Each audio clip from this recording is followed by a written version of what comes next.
அன்பு உள்ளங்களே, பகவத்கீதையினுடைய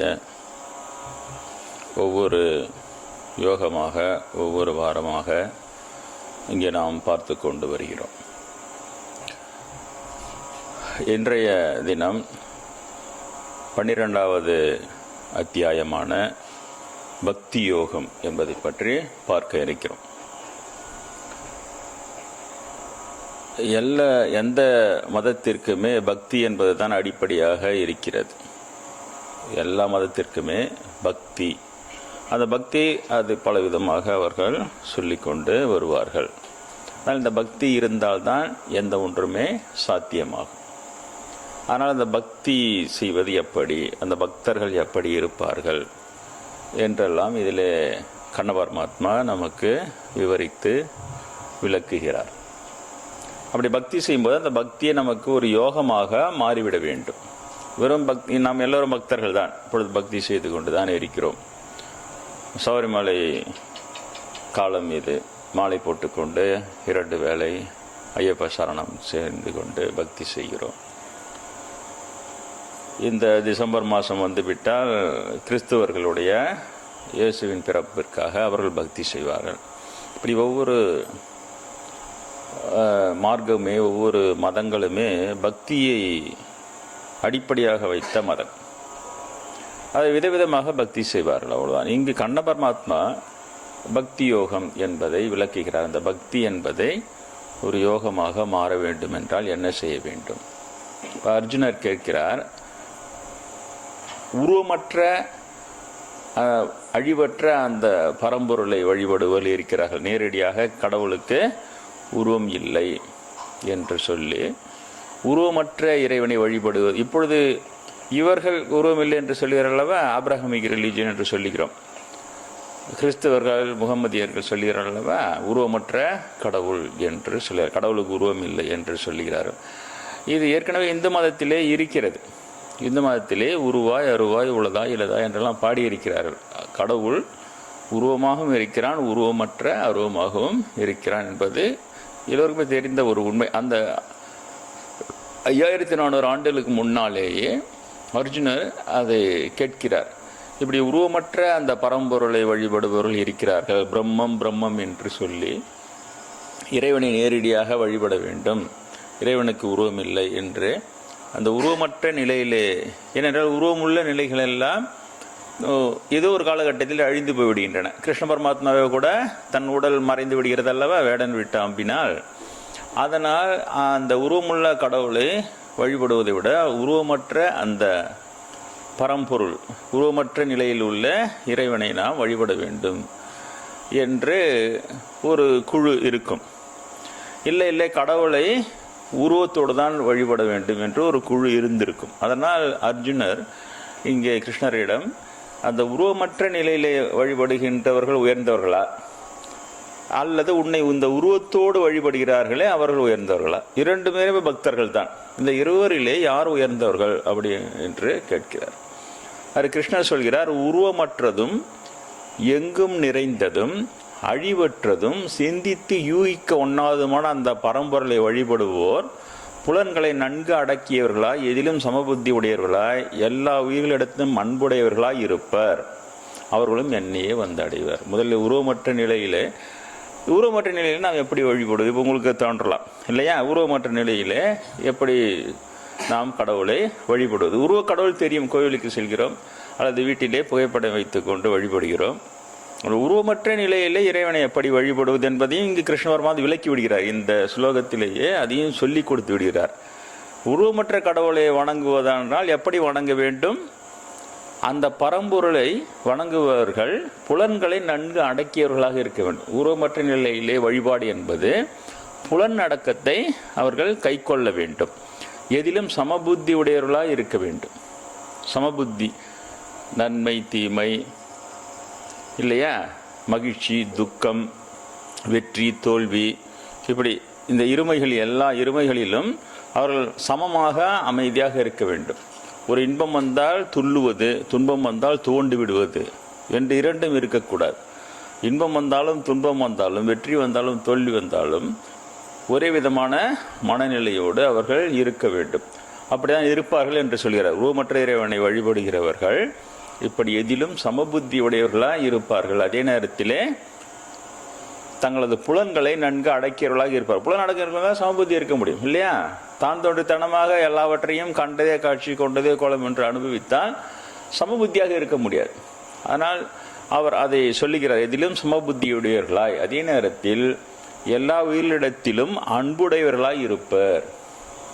எல்லா உயிர்களிடத்திலும் அன்புடையவர்களாக இருப்பார்கள். இதுதான் நீங்கள் அது புது விஷயமாக இப்பொழுது தெரிந்து கொள்ளுங்கள். யாராவது இங்கு வருகின்ற உங்களை உருவமற்ற இறைவனை வழிபடுவது என்றால் என்ன என்று கேட்டால் நீங்கள் இதை சொல்ல வேண்டும். உருவத்தோடு வழிபடுவது என்றால் என்ன என்று யாரும் உங்களை கேட்க மாட்டார்கள். ஏனென்றால் நம்முடைய மதத்திலே உருவ வழிபாடு பிரசித்தமாக இருக்கிறது. எல்லா கடவுளுமே உருவத்தோடு தான் நாம் வழிபட்டு கொண்டிருக்கிறோம். அந்த உருவத்தோடு வழிபடுவதில் உண்மை இருக்கிறது. எளியவனுக்கு கூட பல கடவுள்கள் உருவத்தோடு வந்து தரிசனம் தந்திருக்கிறார்கள். அதனால் அந்த உருவம் என்பது ஒரு இப்பொழுது அறிவுபூர்வமாக விளக்குகிறேன் என்று சொல்லி அந்த உருவம் என்பதை அதை முன்வைத்து அதை தியானித்து அதற்கு பிறகு உருவமற்ற நிலைக்கு போக வேண்டியதற்காக ஒரு உபாயம் என்றெல்லாம் இவர்கள் விளக்கம் சொல்கிறார்கள். இந்து மதத்தில் அவர்களே அப்படி அல்ல. அம்பாள் உண்மையிலேயே அந்த உருவத்திலே இருக்கிறாள். யாரோ ஒரு சித்தனுக்கு அந்த உருவத்தில் காட்சி கொடுத்திருக்கிறாள். அதனால் அவன் இந்த உருவத்தை வரைந்து இப்படி இருக்கிறாள் என்று சொல்லிவிட்டான். உருவப்பெருவான் அப்படி இருக்கிறார். யாரோ ஒரு சித்தனுக்கு உருவப்பெருவான் நேரடியாக அதை காட்சி கொடுக்கிறார். உடனே அவன் வரைந்து முருகர் இப்படி இருக்கிறார் என்று சொன்னதுதான் அது தவிர இவர்கள் சொல்வதை போலாம் அல்ல. உருவ வழிபாட்டை வைத்து அறிவுபூர்வம் விளக்குறேன் இவங்க இதெல்லாம் செய்கிறாங்க. உருவ வழிபாட்டு உருவத்தை வைத்து அதை தியானித்து அதற்கு பிறகு அந்த உருவத்தை எடுத்து விட்டு உருவமற்ற நிலை தியானத்துக்கு போவதுக்காக தான் வைத்திருக்கிறார்கள். ஒரு உபாயம் என்று சொல்லுகிறார்கள். உபாயம் என்றால் அது உண்மையாக இருக்க வேண்டிய அவசியம் இல்லை.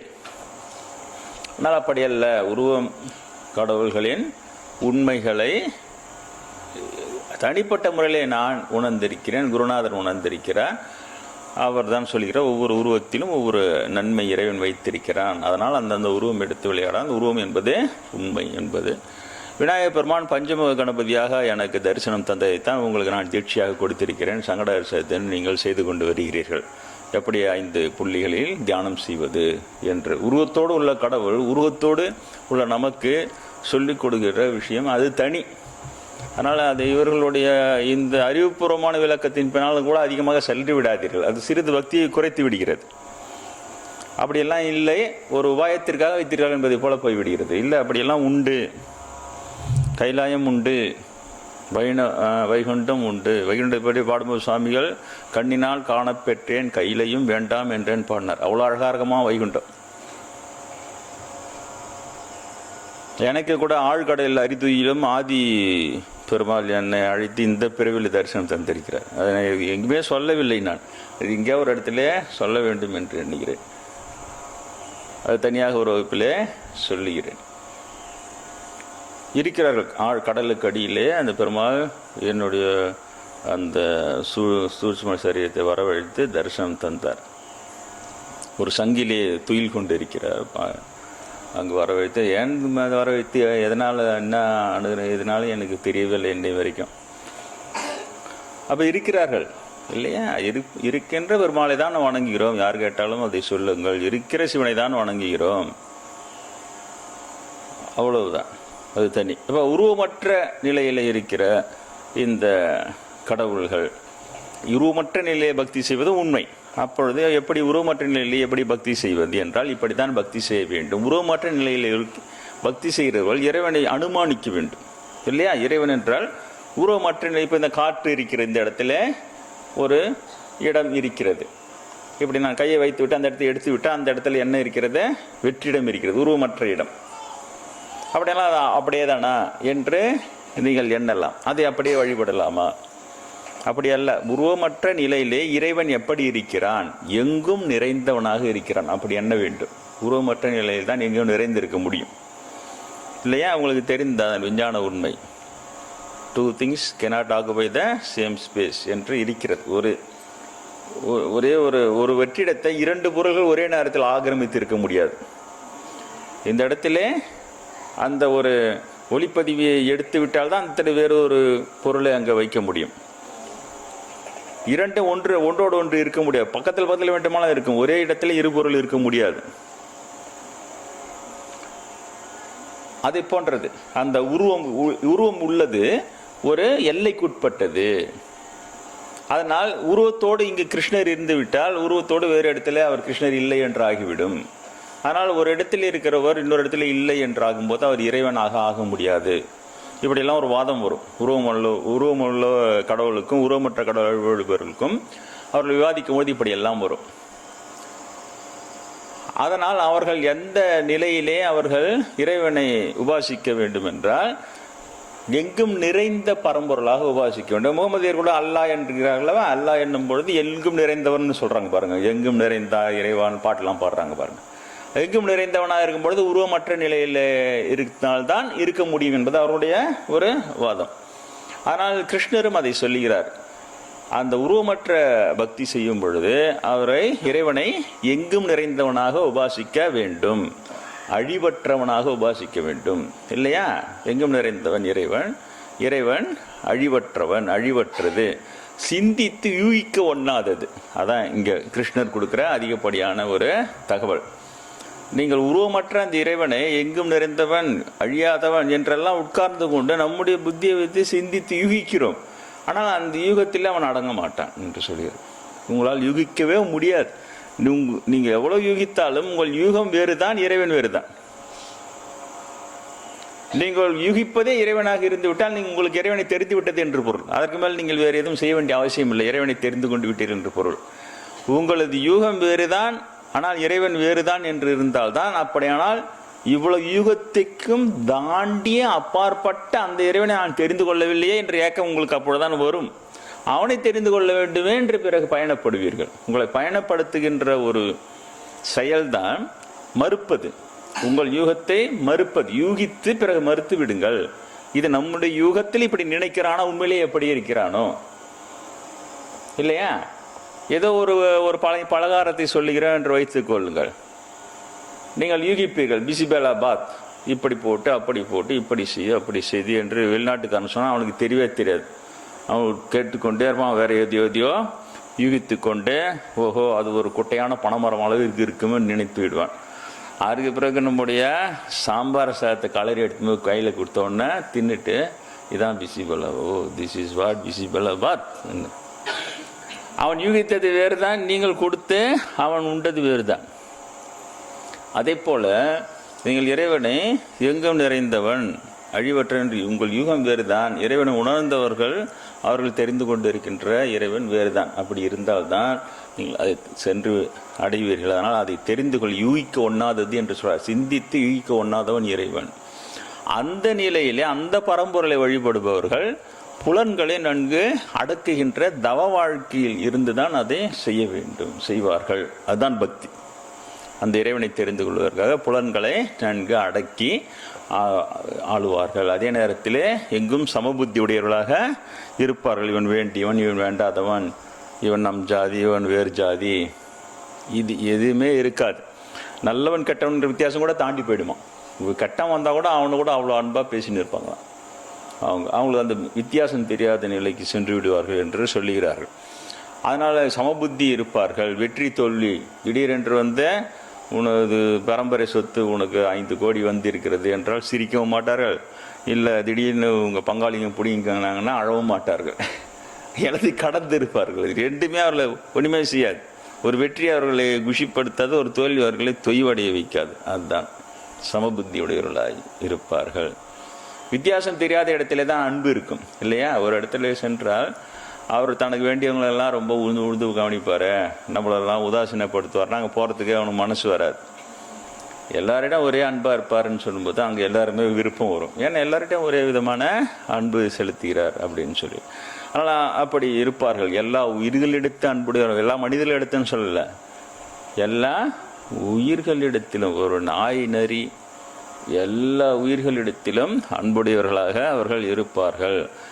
அவர்களும் என்னையே அடைவார்னு சொல்றார். அப்படி முதல்ல உருவமற்ற வழிபாடு தான் சொல்கிறார். உருவமற்ற நிலை வழிபாடுகளை சொல்லி அவர்களும் என்னை அடைவார்கள். ஆனால் குணங்களை கடந்த இறைநிலையை உருவமும் குணமும் கொண்ட மனிதர்கள் உபாசிப்பது சிறிது கடினமான பயிற்சின்னு சொல்றார். நமக்கு உருவம் இருக்கிறது, சுவாமி விவேகானந்தர் கேட்டால், ஒரு எருமாடு ஒரு கடவுளை உருவத்தை செய்து வழிபடு என்று சொன்னால் அது எருமாட்டு வடிவத்தில் தான் ஒரு கடவுளை செய்யும் சொன்னார். அவரை கேட்டார்கள், மனித வடிவத்திலேயே கடவுள்களே இருக்கிறார்களே எப்படி என்று. மனிதன் செய்த கடவுள், ஆனால் அவன் மனித வடிவத்தில் செய்து கொண்டான்னு சொன்னார். ஒரு எருமாட்டு கிட்ட விட்டுருந்தா அது எருமாடா செய்யும், செஞ்சு இதெல்லாம் தான் கடவுள்னு சொல்லி வழிபடும். நம்முடைய குணத்தை வைத்துத்தான் நாம் எதையும் செய்வோம். அதனால கிருஷ்ணர் இங்கே சொல்கிறார், இப்போ இந்த உருவமற்ற நிலையில் இருக்கிற ஏதாவது நம்ம கையில் இருக்குதா? எங்கும் நிறைஞ்சிருக்கணும். நம்ம எங்கே நிறைஞ்சிருக்கிறோமா? எங்கே நிறைஞ்சிருக்கணும்னா, இங்கேருந்து அப்படியே பாண்டிச்சேரியில் நடக்கிறது தெரியணும், அப்படியே நம்ம வீட்டில் நடக்கிறது தெரியணும், இங்கே கிளாஸும் கேட்டுன்னு வீட்டில் டிவியும் பார்த்துன்னு இருக்கணும். அது இல்லவே இல்லை, இல்லையா? எங்கன்னா ஒரு இடத்துல தான் நம்மளால் இருக்க முடியுது. அதனால் நம்மளால் எங்கு நிறைந்த நம்முடைய தன்மைக்கு கடந்த தன்மை, அது எங்கும் நிறைந்த ஒரு தன்மை, அழிவற்ற தன்மை நம்மளுக்கு தெரிஞ்சது தான். அழிகின்ற தன்மை நம்முடைய தன்மை எல்லாமே நேற்று இருந்த நிலை இன்றைக்கு கிடையாது, இல்லையா? வளர்சிதை மாற்றத்தில் உங்களுக்கு தெரிந்தது தான். ஒவ்வொரு நொடிப்பொழுதும் நம்முடைய பழைய செல்கள் அழிக்கப்பட்டு புது செல்கள் புதுப்பிக்கப்பட்டு கொண்டே நம்ம உடலில் நம்மளே ஒரு மணி நேரம் முன்னாடி இருந்த ஆள் கிடையாது, நம்ம இப்போ வேற ஆள் தான். அது ரொம்ப நாளம் கலைஞ்சவன தான் மெதுவாக வயோதிகம் வரும்போது நம்மளுக்கு வித்தியாசம் தெரியுது. ஆஹா, அப்போ சின்ன வயசில் நம்ம எப்படிலாம் இருந்தோம், இப்போ பாரு எப்படிலாம் இருக்கிறோம், நமக்கு வித்தியாசம் தெரிகிறது. அப்போது அழிவற்ற நிலையில் நாம் இல்லை. அதனால் அவர் சொல்கிறார், இப்படி நமக்கு குணங்கள் இருக்கின்றன, இல்லையா? சமபுத்தி என்பது நமக்கு குணங்கள் நம்ம விருப்பு வெறுப்பு இருக்கிறது நமக்கு, இல்லையா? இதை நமக்கு பிடிக்கும், நீ சமபுத்தியாக இருக்கணும் அப்படின்னு சொல்லிட்டு இனிமேல் அன்னதானத்தில் உங்களுக்கு எல்லாருக்கும் பாவக்காய் ஜூஸ் கொடுக்க போகிறோம், பாயசத்துக்கு பதில் என்ன யாருன்னா சாப்பிடுவோண்ணா, இல்லையா? அதாவது பாயசம், இனிப்பான பாயசம் தான் எல்லாருக்குமே. இப்படி குணம், நம்ம குணங்கள் இருக்கிறது. பாவக்காய் என்னதான் உடம்பு நல்லதுன்னாலும் ஒரு விருந்துன்னு வச்சு உங்களுக்கு எல்லாருக்கும் பாவக்காய் நல்லா அடிச்சு ஃப்ரெஷ்ஷாக அதில் நான் கொடுப்பாங்க. கசப்பாக இருந்தாலும் சாப்பிட்டுங்க, உடம்பு நல்லது, யாரும் வரைய மாட்டோம், அதை நாங்கள் வீட்டில் சாப்பிட்டுக்கிறோம், மருந்து சாப்பிட்டுக்கிறோம். குணங்களோடு கூடியவர்கள் நாம். அதனால தான் கிருஷ்ணன் சொல்கிறார், மனிதர்களாகிய நாம் குணங்களோடு இருப்பதனால் இந்த குணங்களை கடந்த நிலையை யூகித்து பக்தி செய்வது சிறிது கடினம் அப்படின்ட்டு அவர் சொல்கிறார். அப்போது எல்லாவற்றையும் துறந்து என்னையே பரமாக கொண்டு மாறாத யோகத்தால் என்னையே எண்ணி வழிபடுவோர் என்பால் தன் அறிவை செலுத்தியவர்கள் பிறப்பிறப்பு சூழலில் இருந்து அவர்களை நான் எளிதில் கடை தேற்றுவேன்னு சொல்றார். இப்போ அதனால குணங்களோடு இருக்கிற நாம் குணங்கள் உள்ள கடவுளை வழிபடுவது எளிது என்று சொல்கிறார். அதனால அந்த குணமுள்ள கடவுளுக்காக எல்லாவற்றையும் துறந்து அந்த கடவுளையே எண்ணி உபாசித்து வழிபடுகிறவர்களை பிறப்பிறப்பு சூழலிலிருந்து நான் விடுவிக்க. இங்கு கிருஷ்ணர் இல்லையா, சில அம்பாள் பக்தர்கள், சிவபக்தர்கள், அப்படி எல்லாவற்றையும் பொதுவுக்கு மாற்றிக்கொண்டு விட வேண்டும். இல்லைன்றால் இப்படி அதை வேறு விதமாக கொண்டு போகிறார். சில பேர் இந்த கிறிஸ்துவ மதத்தை போல, கிறிஸ்தவ மதத்தில் இயேசு தான் என்று எடுத்துக்கொண்டது போல இப்பொழுது கிருஷ்ணர் தான் என்று இவர்கள் கொண்டு போகிறார். அதே பாணியில் கொண்டு போனால் தான் அவங்களும் ஜெயிக்க முடியும்னு நினச்சாங்களா என்னன்னு தெரில. கிருஷ்ணான்னு சொன்னால் தான் வர முடியாது, கிருஷ்ணர் மட்டும்தான் கடவுள் கிருஷ்ணன். இப்போ அந்த மாதிரி வந்திருக்கிறது. இஸ்கான் இயக்கமோ ஹரே ராம ஹரே கிருஷ்ண இயக்கமோ அப்படி தான் கொண்டு போகிறாருன்னு நினைக்கிறேன். அது ஒரு போட்டிக்காக வேண்டுமானால் ஏதோ ஒரு யுக்தியாக அது இருக்கலாம். ஆனால் இந்த இடத்துல அப்படி என்றால் அது தோற்று போய்விடும். ஏனென்றால் அம்பாளை உபாசித்து கடைத்தேரில் இருக்கிறார்கள், சிவனை உபாசித்து கடைத்தேரில், பெருமாளை உபாசித்து கிருஷ்ணரை உபதேசித்து ராமரை உபதேசித்து கடைத்தேரில் இருக்கிறார்கள். கண்ணேரியில் நிறைய பக்தர்கள் இருக்கிறார் நம்மிடம். அதனால் அது தோற்று போய்விடும். பார்ப்பதற்கு ஒரு கவர்ச்சிகரமாக இருக்கலாம், ஆனால் நன்றாக செய்கிறார். அது பாராட்ட வேண்டிய விஷயம். அவருடைய புகைப்படம், அவருடைய எனக்கு ரொம்ப பிடித்திருக்கு, அது தனி. ஆனால் இந்த இடத்துல கிருஷ்ணர் இப்படி என்னையே அடைகிறான்னும் பொழுது நாம் அந்த ஏன்னா கிருஷ்ணரே போன விஸ்வரூப தரிசனத்தில் பார்த்தோம் இல்லையா, நான் தான் முருகன்னே காட்டுறார். அது சேனாதிபதிகளில் நான் முருகன் பார்க்குறார். அப்போது அது கிருஷ்ணரே நாம் முருகனாக பார்க்குறோம். சிவன் பிரம்மா விஷ்ணு நானே தான் எல்லாத்தையும் பார்க்குறார். அதனால் நீங்கள் முருகரை கும்புறதுனால கிருஷ்ணரை மறுக்கிறவங்க இங்கே ஆகிறதுக்கு வாய்ப்பே இல்லை. ஏன்னா விஸ்வரூப தரிசனம் எல்லாமே நான் தான் காட்டிட்டேன். அதனால் எப்படி இல்லையா, அது வேறு ஒரு அத்தியாயத்தில் வேறு கடவுளை வணங்குறோம், மறைவாக என்னை தான் வணங்குகிறார்கள்னு சொல்லியிருக்கிறார். அவர்கள் மூலமாக நானே தான் அனுகிரகம் செய்கிறேன்னு சொல்லியிருக்கார். அதனால் இதில் நம்மளுக்கு குழப்பிக்கொள்வதற்கு எந்த வாய்ப்பும் இல்லை. இதை நீங்கள் பக்தி செய்ய வேண்டும், அதுதான் உண்மை. அந்த உபாசித்தல் என்பது குணங்களோடு நாம் இருப்பதனால் நாமும் குணங்களோடு இருக்கிற அந்த கிருஷ்ணரை உபாசித்து எல்லாவற்றையும் துறந்து என்னையே பரகதியாக கொண்டிருப்பவர்களை நான் பிறப்பு இறப்பு சுழலில் இருந்து எளிதில் கடை தேற்றுவேன். பாதி பேருக்கு மேலே ஓடியே போடுவான். ஏன் நமக்கு வந்து பிறக்கணும், வடை பாயசம் உண்டை மசாலோட தின்னணும். பக்தர்களே வாருங்கள், உங்களெல்லாம் பிறப்பு இறப்பு இல்லாத ஒரு மோட்சத்துக்கு நான் அழைத்து செல்கிறேன் நானே சொல்லிட்டு இன்னும் 10 நிமிஷத்தில் போகலான்னா அடுத்த 5 நிமிஷத்தில் யாரும் இருக்க மாட்டான். ஏன் அங்கே வடை பாயசம் போண்டெல்லாம் இருக்காது. என்ன இருக்குதோ அங்கே யாரு கண்டா? சமந்தரா இருந்தவோ ஜோதியில் கலந்த பொழுது நடந்தல்லவா, எல்லாம் பயந்து ஓடுகிறார்கள். இது ஜோதி வந்து இறங்குது, பயந்து ஓடுகிறார்கள். அப்புறம் சிவகணங்கள் பூதகணங்கள் போய் அவர்களை வளைத்து பிடித்து எடுத்துக்கொண்டு வந்து ஜோதியில கலகினா அங்கே அது கலந்த பிறதான் தெரியுது, ஆகா இவ்வளோ பெரிய ஆனந்த நிலை. அதே போல் மக்களுக்கு தெரியாது. பிறப்பிறப்பு சூழலில் இருந்து விடுபடுவது என்பது ஒரு பெரிய பெரிய நிம்மதி, பெரிய சுகம். அது அது அது துன்பம்லாம் இல்லை, ஒன்றுமே இல்லாமல் போயிடுறது கிடையாது. ஒன்றுமே இல்லாமல் அப்படியே ஒன்றுமே இல்லாமல் போயிடுறது கிடையாது. ஒரு பெரிய இன்ப நிலை அது. அது மக்களுக்கு புரியல. பிறப்பிற சூழலில் இருந்து விடுபடுறது என்ன அப்படின்னா உண்டை மசாலா டீலாம் கொடுக்க முடியாதா? நான் அரவிந்த் அண்ணியே ஒருத்தர் கேள்வியே கேட்குறான். ஐயோ எனக்கு வடைன்னா ரொம்ப பிடிக்கும், நீங்கள் சொல்கிறத பார்த்தா எல்லாத்தையும் விடுவிச்சுன்னா நான் எப்படி வடை தின்ன முடியும், அங்கே வடைலாம் இருக்குமான்னு கேட்குறான். அந்த மாதிரியான ஒரு விஷயம். அதனால் அவர் வந்து சொல்கிறார், இப்படி யோகத்தினால் என்னையே எண்ணி வழிபட வேண்டும், துறந்து விட்டு யோகத்தினால் என்னையே எண்ணி வழிபடுவதால் பிறப்பிறப்பு சூழலிருந்து நான் அவர்களை விடுவிக்கிறேன், கடை தேற்றுவேன். மனதை என்பால் செலுத்தி புத்தி என்னிடம் ஈடுபடுத்து, என்னுள் உறைவாய் அப்படின்ட்டு சொல்கிறார் அர்ஜுனன் கிட்ட. அப்போ மனதை என்பால் இது பெரிய விஷயம். இப்போ நீங்கள் வந்து தெரிந்து கொள்ள வேண்டிய இப்பொழுது. ஆனால் உங்களுக்கு வாய்ப்பு கிடைக்கும் பொழுது நீங்கள் இதை பயன்படுத்தி கொள்வது தான் நல்லது.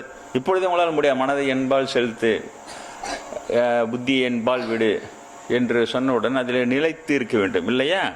ஆனால் தெரிந்து கொள்ளுங்கள். ஒரு வேளை உங்களுக்கு வாய்ப்பு வரும் பொழுது எல்லாவற்றையும் துறந்தால் தான் இதை செய்ய முடியும். துறக்காமலே இதெல்லாம் செய்ய முடியாது. எல்லாத்தையும் உதவியான மனது என்பால் செலுத்துன்னும் போது அங்கேருந்து வந்து இதில் கையெழுத்து போடு, அதில் அதை பொண்ணு, இதை பொண்ணு எல்லாம் வரும்.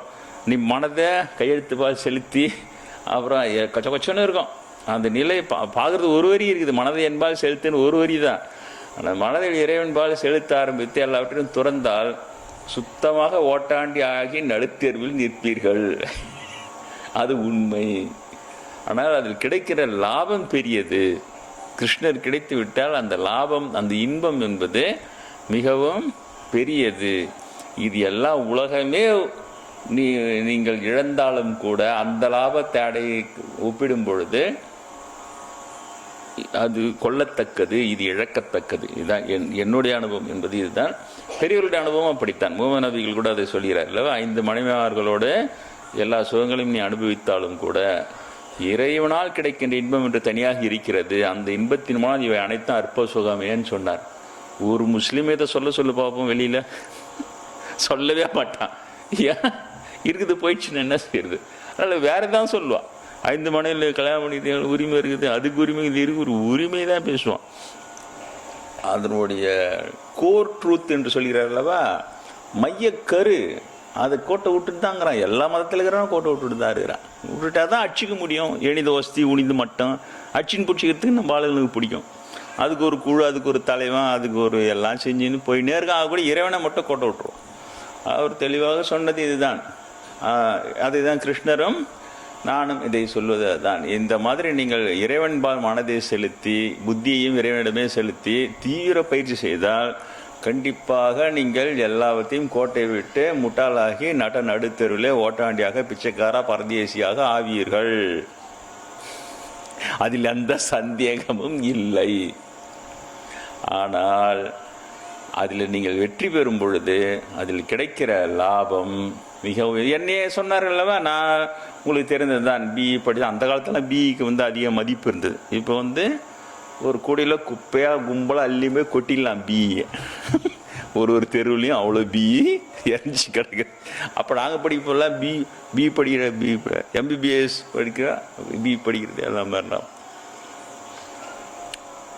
பிஇயில் நான் வந்து யூனிவர்சிட்டி ரேங்க், அண்ணாமலை யூனிவர்சிட்டியில் 14 தான் யூனிவர்சிட்டியில் ரேங்க். ஆனால் எல்லாத்தையும் விட்டுட்டு சிவசிவான் கடைன்னு சொன்னார் குருநாதர். சிவசிவான் கடை அதோட சிவசிவான் தான் இருந்தால் எல்லோரும் எனக்கு ஊரில் அண்ணனூர் தான் எங்கள் சொந்த ஊர், வளவனூர் தான் வளர்ந்த ஊர். சின்ன வயதுலேருந்து இங்கே நாங்கள் வளர்ந்துட்டு இதுதான் சொந்த ஊர் மாதிரி ஆயிடுச்சு. அப்போ அண்ணனூருக்கு திரும்ப போயிட்டோம் தந்தையார் ஓய்வு பெற்ற பிறகு.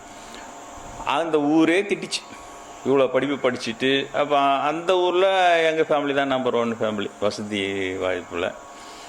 இப்போ சிட்டியாக மாறிடுச்சு. இப்போ நிறைய பேர் எல்லாம் இவ்வளோ பெரிய இது இருந்துக்கின்னு, இவ்வளோ வசதி இருந்துக்கின்னு, இவ்வளோ இருந்துக்கின்னு இப்படி உருப்படாமல் எப்போ பார்த்தாலும் ஒரு ரூமில் அதை பண்ணுறாங்க, சாமி கும்பிட்றான்னு கிடக்குறாங்க. திடீர்னு தான் இருந்தாங்க. அப்போவே எனக்கு ஒன்றும் பெரிய ஆன்மீக லாபம்லாம் ஒன்றும் கிடைக்கவும் இல்லை இல்லையா. அவங்ககிட்ட எடுத்து சொல்கிறதுக்கு எனக்கு இதுவும் தெரியவும் தெரியாது. இப்போ அது சொல்கிறேன்.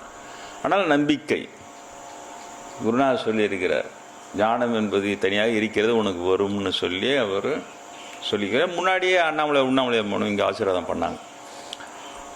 ஆனால் இப்பொழுது அப்படி சொல்ல முடியவில்லை. இப்பொழுது அந்த நிலைகளை நான் கடந்து, அந்த பயிற்சி நிலை என்பது எங்கன்னா ஒரு 10 வருஷம் இருக்கும். எல்லார்கிட்டையும் இது வாங்கி பைத்தியகார கூடாக்குன்னு பட்டம் வாங்கி எல்லாம் வாங்கி தான் நான் வந்தேன். அதுக்கு பிறகு குருநாதரிடம் தேர்ச்சி பெற்ற பிறகு குருநாதர் சுற்றி இருக்கிறவங்களாம் அப்படி தான் இருப்பாங்க இல்லையா. தெரிஞ்சுக்கினே இப்போ நிறைய கமெண்ட்லாம் அடிப்பாங்க. நம்மளாம் 10 வருஷமாக முன்னேறி இருக்கிறோம், குருநாதர்கிட்ட ஒருத்த மட்டும் தேஞ்சினே போகிறான்டான் கமெண்ட்லாம் அடிப்பாங்க. அப்படி தான் சரி, எலும்பு தோணுமா கூட ஆகிட்டான். இருந்தாலும் குருநாதர் ஒருத்தர் தான் சொல்லுவார், அவர் சரியாக பாடம் படிக்கிறார், அவ்வளோதான். எனக்கும் என் சீடனுக்கும் இடையில் நீங்கள் உள்ளே நுழையாதீர்கள்னு சொல்லிவிடார். அவர் சீடன், நான் குரு, எனக்கு தெரியும் அவருக்கு என்ன சொல்லிக் கொடுக்கணும், நீங்கள் யாரும் கமெண்ட் அடிக்க வேண்டிய அவசியம் இல்லைன்னு சொல்லுவேன். அதுக்கு பிறகு நான் தேர்ச்சி பெற்ற பிறகு அது ஆசீர்வாதம் பண்ணேன். அவன் அழிச்சிட்டான், அவன் எதை அடைய வேண்டுமோ அது குறிப்பார்த்து அடித்து கொண்டு சென்று விட்டான், அவ்வளோதான். இப்போ நான் சொல்கிறது உங்களுக்கு 10 வருஷம் கழிச்சு புரியும் உங்களுக்குன்னு சொன்னார். நான் என்ன சொல்கிறேன் உங்களுக்கு தெரியாது. 10 வருஷம் கழிச்சு உங்களை பாருங்கள் அவனை பாருங்கள் வித்தியாசம் இருக்கும் தான் சொன்னார். இப்போ பாரு, அதே ஆனவன் ஒரு ஜனம் என்னை பாராட்டுது இல்லையா. வெற்றி பெற்ற பிறகு இப்பொழுது எனது மார்க்கம், நீ தேர்ந்தெடுத்த வாழ்க்கை முறை, இப்பொழுது அவங்களே வியக்கிறாங்க. அவங்க பைத்தியம் லூசுன்னு சொன்னவங்கெல்லாம் இப்போது சரியாக தான் அவருடைய பாதையை தேர்ந்தெடுத்தார் அப்படின்னு சொல்கிறாங்க. அதே மாதிரி குருநாதரிடம் இருந்தவங்களும் இப்போ சொல்கிறாங்க, அவனை நான் முட்டாள்னு நினச்சிருந்தேன், இப்போ தான் அவன் தான் உண்மையிலே புத்திசாலி. குரு இருக்கும்போது எதை அடித்து கொள்ள வேண்டும் அதை அடிச்சுட்டான் இல்லையா. காசு பணம் யார் ஒன்றா அடிக்கலாம். அம்பானி அதானி லெவலுக்கு அடித்தாங்க. அப்போ கூட யார் ஒன்றா காசு பணம் பணக்காரன் ஆக்கி விட்றாரு குருநாதர். அது யாரும், ஆனால் இதை அடிக்க முடியாது, அவன் இஷ்டம் கரெக்டாக இப்போ சொல்கிறாங்க. சரியாக இப்போ உண்மையிலே அவன் தான் புத்திசாலி சொல்லி. வளவனூருடைய பழைய நண்பர்கள் என்னை வந்து பார்க்கும்போது முதல்ல அழுதாங்க. நான் ஏன்னா ஸ்கூலில் படிக்கும்போது ஃபஸ்ட் ரேங்க் எடுப்பேன், நீ போய் இப்படி இருக்கிறேன்னு. அதுக்கப்புறம் ஒரு 15 நாள் கழிச்சு சிரிச்சின்னா வந்து, நீ புத்திசாலி அதனால தான் நீ இது இப்படி ஆனாங்க. நாங்களாம் முட்டாளுங்க, ஆடு மாடு அந்த மாதிரி எல்லாரும் போகிறதுல நாங்களும் போயின்னு இருக்கிறோம். நீ அறிவாளியை சிந்தித்து சரியாக மார்க்கம் தேர்ந்தெடுத்துக்கணும் என் நண்பர்கள் அதுக்கப்புறம் வந்து சொன்னார். அது தனி விஷயம். இது எதுக்காக சொல்கிறேன்னு சொன்னால், இந்த நிலை, அந்த கிருஷ்ணர் சொல்லுகின்ற இறைவனை உபாசித்து அந்த பெரிய நிலை அது அடைவதற்கு உண்மையிலே நான் சொல்லுகிறேன், பாடம் சொல்லுகிறேன், கேட்கிறீர்கள் நீங்கள், எளிதாக இருக்கிறது. ஆனால் நடைமுறைப்படுத்தும் பொழுது அது அவ்வளோ எளிது அல்ல. அது கிட்டத்தட்ட நாயா தேஞ்சி பேயா அலைஞ்சி அப்படி போகிற விஷயம். அதில் நம்முடைய அகந்தை அழிகிறது, வேறு ஒன்றும் இல்லை. நம்முடைய அந்த பிறப்போடு இருக்கின்ற அகந்தைன்னு சொல்கிறாங்க இல்லையா, அது எல்லாம் அழிவதற்காக இறைவன் கொடுக்குற சோதனைன்னு தான் நான் எடுத்துக்கினேன். அதை போல் அதுதான் உண்மை. அந்த பணிவு எல்லாமே தானாக வரி அந்த அளவுக்கு கேவலப்படுத்தும் சமுதாயம். அப்போ அதை சகிச்சுன்னு அதுக்கப்புறம் நாம் எந்த நிலைக்கு வந்தாலும் நம்ம யாரையும் கவலைப்படுத்துகிறோம், ஏன்னா தானாகவே வராது. ஏன் நம்ம ஏற்கனவே அந்த இருக்கலே ரொம்ப மோசமான ட்ரீட்மெண்ட் எல்லாம் நம்மளுக்கு அடிச்சிடுச்சு. அதுக்கு பிறகு நாம் மற்றவர்களை அந்த மாதிரி நடத்த மாட்டோம். இயல்பாகவே நமக்கு அது வந்து நமக்கு ஒரு பயிற்சியை எல்லாம் கொடுக்கும். நிறைய இருக்கிறது உள்ளுக்குள்ளே. இங்கே ஒரு பாடத்திற்கு ஒரு மனதை என்பால் செலுத்தி புத்தியை என்னிடம் ஈடுபடுத்து என்னுள் உறைவாய். இறைவனுள் ஒரு சாதாரண விஷயமா அது கிருஷ்ணர் சொல்கிறார், என்னுள் உறைவாய். கிருஷ்ணருடைய உள்ளத்தில் நாம இருக்கணும். நம்ம உள்ளத்தில் கிருஷ்ணர் இருக்கிற நாம் நினச்சின்னு இருக்கிறோம். ஆனால் கிருஷ்ணன் சொல்கிறார், என்னுள் நீ உறைவாய். அதுதான் அந்த இடத்துல பேர். இறைவனுடைய உள்ளத்தில் உறைந்தால் சட்டுனி இறங்குறாங்க பார். இப்போ நான் சொல்லியிருக்கிறேன் இல்லையா, அம்பாள் எனக்கு பிரசன்னமாகி பெரிய கஷ்டமே படலை. நான் அந்த கவிதையில் இலக்கணம் இல்லைன்னார் ஒரு புலவர். ஒரு சிறு வயதிலேருந்தே புலவர், பெரிய புலவர் அவர்.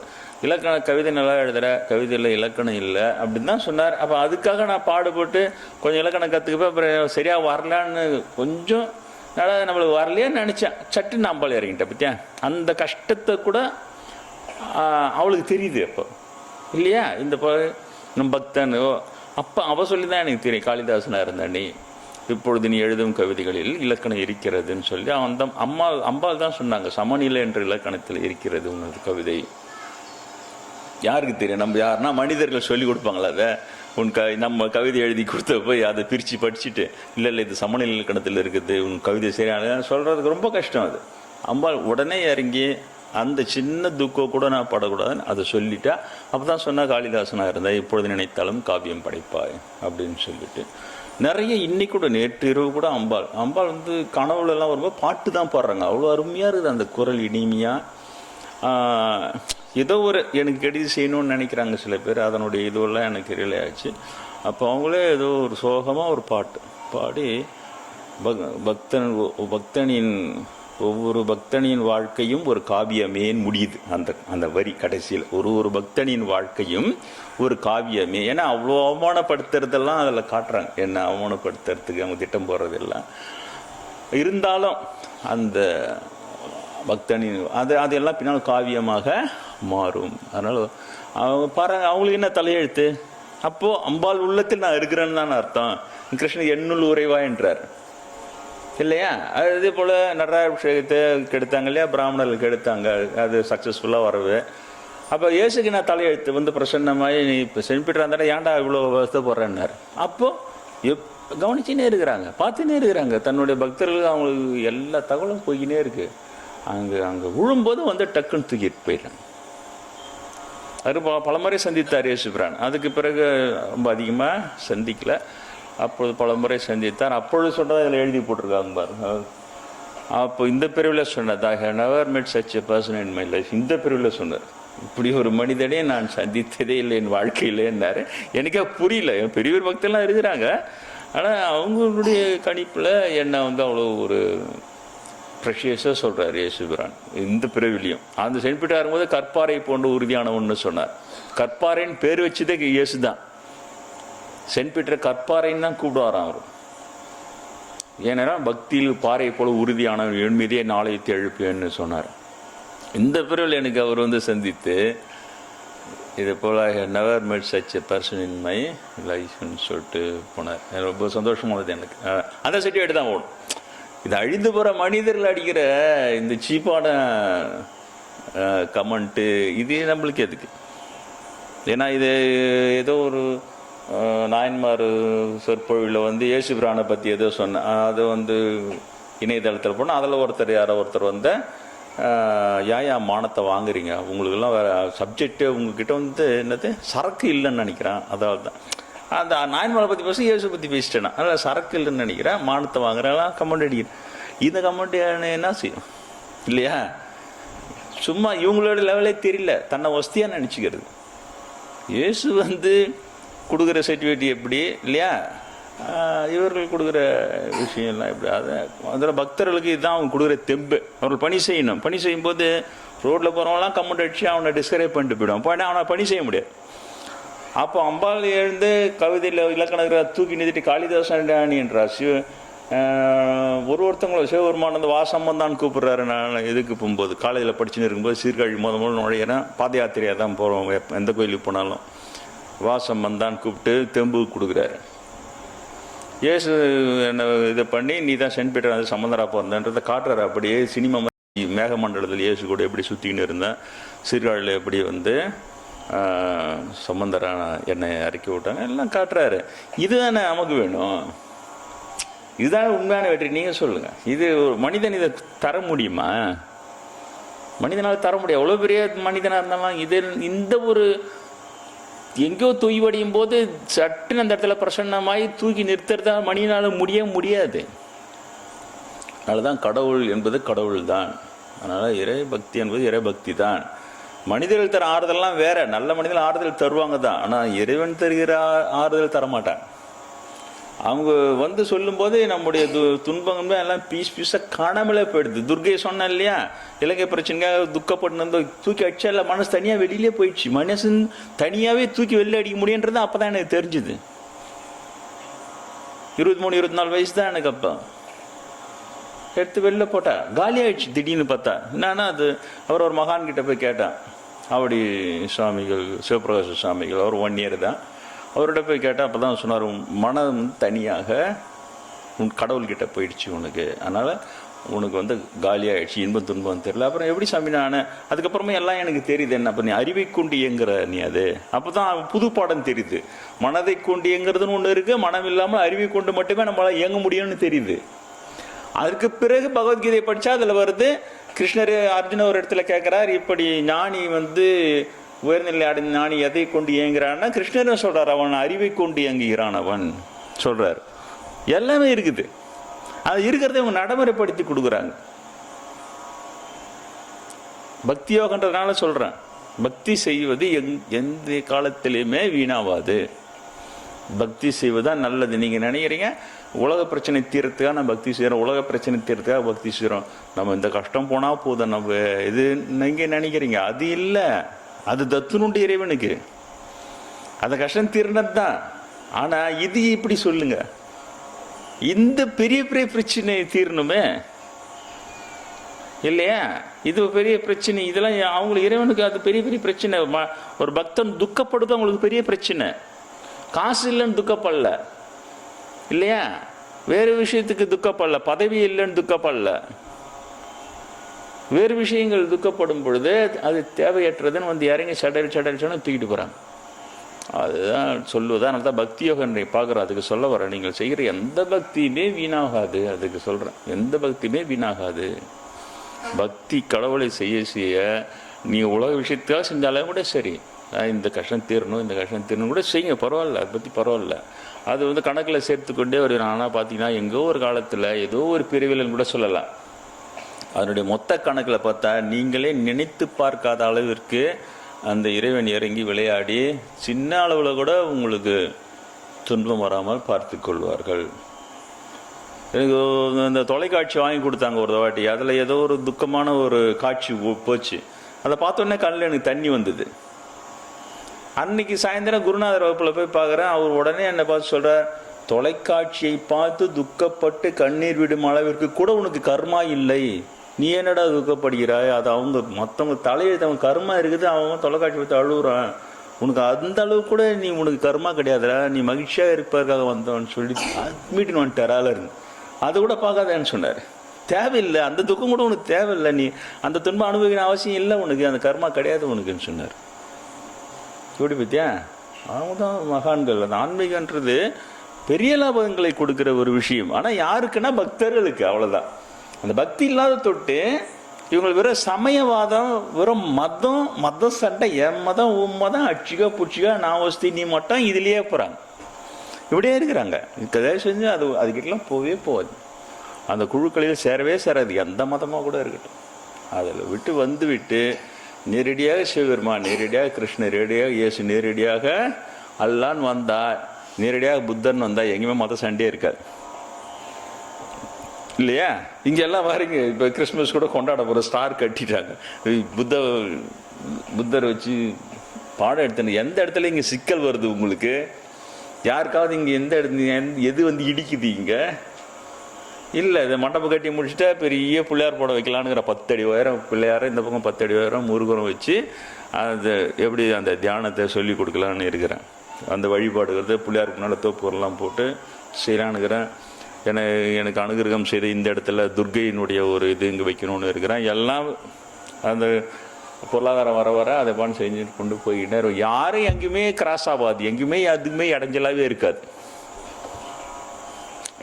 அதுதான் உண்மையானது, இதுதான் உண்மையானது. இவர்கள் போட்டுக்கொள்கிற மத சண்டை பொய்யானது, தவறானது.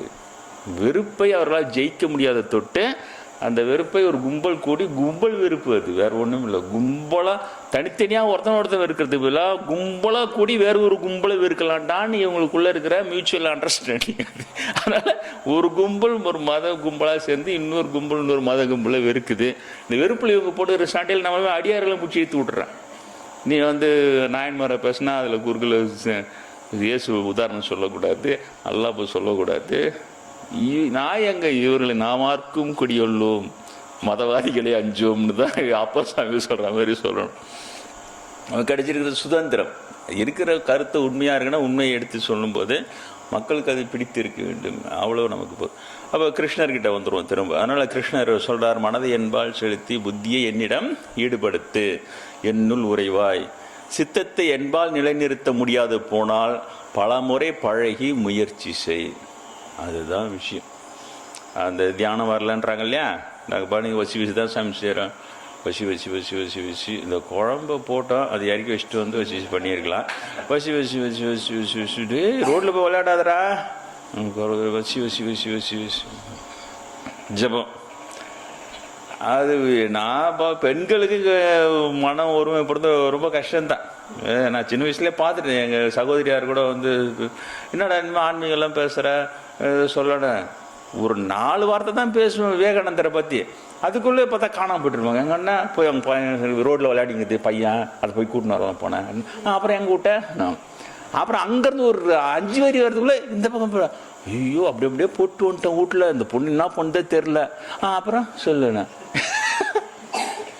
அப்பயே தெரிஞ்சிச்சு இவங்களால அந்த ஒருமுகப்படுத்தி கவனிக்கிறது முடியாது. ஏன்னா தப்பு இல்லை, அந்த பாசம் அப்படி இருந்தால் தான் அந்த பசங்களை வளர்க்க முடியும். ஆனால் அதில் போயிடுச்சு மைனஸு அது. அதனால் இந்த வேலை இப்போ எழுதிருப்பதும் அதே போல் புரிகிறது. எனக்கு முதல்ல புரியாமல் இருந்தது. இதெல்லாம் எல்லாருக்கும் இதே போல் தான் தியானம் வரலாம்னு நினச்சின்னு இருந்தேன். அப்புறம் தான் கொஞ்சம் கொஞ்சமாக உங்களெலாம் பார்த்த உடனே தான் ஓஹோ சுட்டு போட்டாலும் வராதெல்லாம் இருக்குது.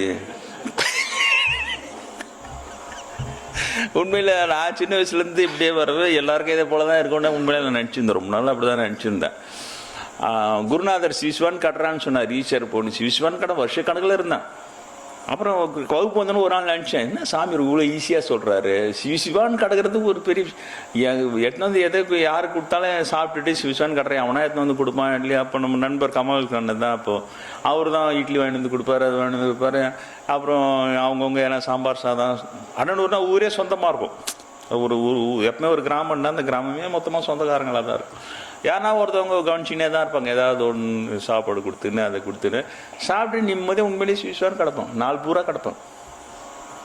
அப்புறம் சாமி வகுப்பில் உட்காந்து சாமி எதை கஷ்டமாக சொல்லி கொடுப்பாரு. சர அபியாசம் 12 அங்குலம் நீட்டில் விட்டு 8 அங்குலம் உள்ளே இழுத்து ஏதோ இருக்குது. இதெல்லாம் இப்படிலாம் சொல்லுவார் பொழுது பஞ்சு வச்சு செக் பண்ணி இன்னும் கஷ்டம் பொழுதுன்னு நினச்சிருந்தா சிவிஸ்வான் கடான்றா நாமளும் சிவிஸ்வான் நிம்மதியாக இருக்கிறோம். இது என்ன சாமி நினச்சா அப்புறம் சாமி சொன்னார், நீ உனக்கு ஈஸிடா, அது மற்றவங்களுக்கு அதெல்லாம் முடியாதுன்னு சொன்னார். உன்னால் முடியும், உனக்கு அது சுலபம்.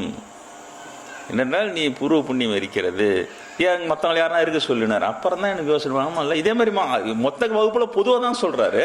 ஆனால் எத்தனை பேர் அப்படி இருந்தாங்கன்னு கேட்டார். நீ ஒருத்தன் தான் இருக்கிற, உனக்கு சந்தோஷமாக வேறு இருக்குது, அதுதான் எனக்கு தெரியும். உனக்கு நீ ரொம்ப ஜாலியாக இருப்ப, சந்தோஷமாக இருப்ப, உனக்கு சந்தோஷமாக எது இருக்கா அதுதான் நான் சொல்லுவேன். உன்னால் முடியான மற்றவங்களால முடியாதுன்னு சொன்னேன். அப்போ தான் புரிஞ்சுது, ஓஹோ அது உண்மைதான் இல்லையா. நான் இங்கே 15-20 வருஷமாக வகுப்பு எடுக்கிறேன். இதையும் எவ்வளோ வாட்டி சொல்லிட்டு எத்தனை பேர் சிவிஸ்வான் கிடக்குறாங்க.